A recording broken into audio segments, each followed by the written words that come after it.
let's talk about this hybrid approach to playing harmonica. And what do I mean by hybrid exactly? I'm talking about your embouchure and whether you're a pucker player or a tongue block player. And I'm going to discuss this carefully and examine it in an upcoming class this Sunday. I'll put a link to that in the video description. So when I started playing the harmonica, I was just a pucker player. And I quickly realized that I needed some of this tongue blocking in my playing because it gave a sound and a texture to the instrument that was found in the language of blues harmonica. It was found in the recordings of the great players that I loved. By the way, I'm wearing these big cans today because they're building a brand new house next door and they're breaking ground today, so it's a little loud. And so as I developed, I realized, I need this tongue blocking, and I started to integrate it into my playing. And the more I integrated it, the more I found opportunities to use all sorts of tongue blocking techniques like slapping, clean single notes, octaves, flutters, and all these great things, even splits, even tongue warbles, all these great things you can do with your tongue on the harmonica. So there's no question that I'm of the belief that some tongue blocking is necessary, which is why I am a hybrid player.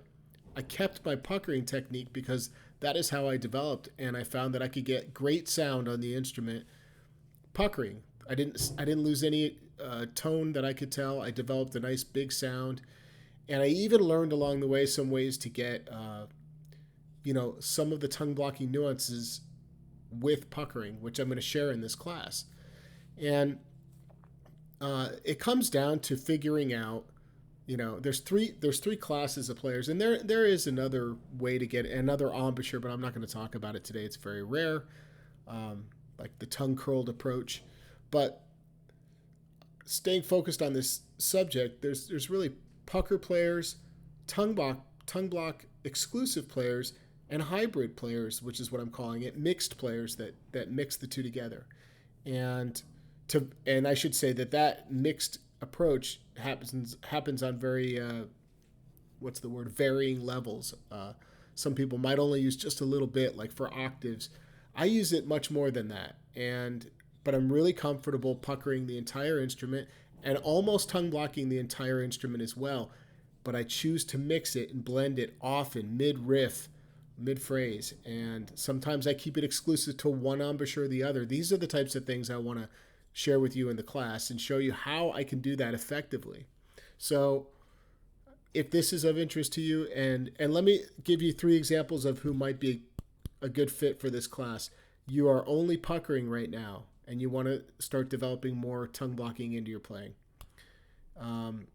You are a hybrid player already, mixing it, but you're struggling to integrate it and figure out where you should be switching, and it's not fluid. Your playing isn't quite fluid yet how you want it. Or maybe you're a 100% tongue blocker that's really curious to see what it would be like to begin implementing some puckering. Maybe you're struggling, and you've been struggling for years, and you can't get past certain techniques, so you're ready to see what the other side is about. That's what's going to go on this Sunday in class. I'm putting this live webinar class on sale for $15, and the entire event is recorded, so if you can't make it or miss some of it or just want to have it for preservation, you'll be able to go back and listen to it. And that's what I got today. If you're really curious about this topic, I think this class is going to be a great fit. I'll give you very specific musical examples that you'll get to hear me break down and talk about how and where I'm switching and learn about this approach. So thanks for tuning in today. Hope you guys have a great one.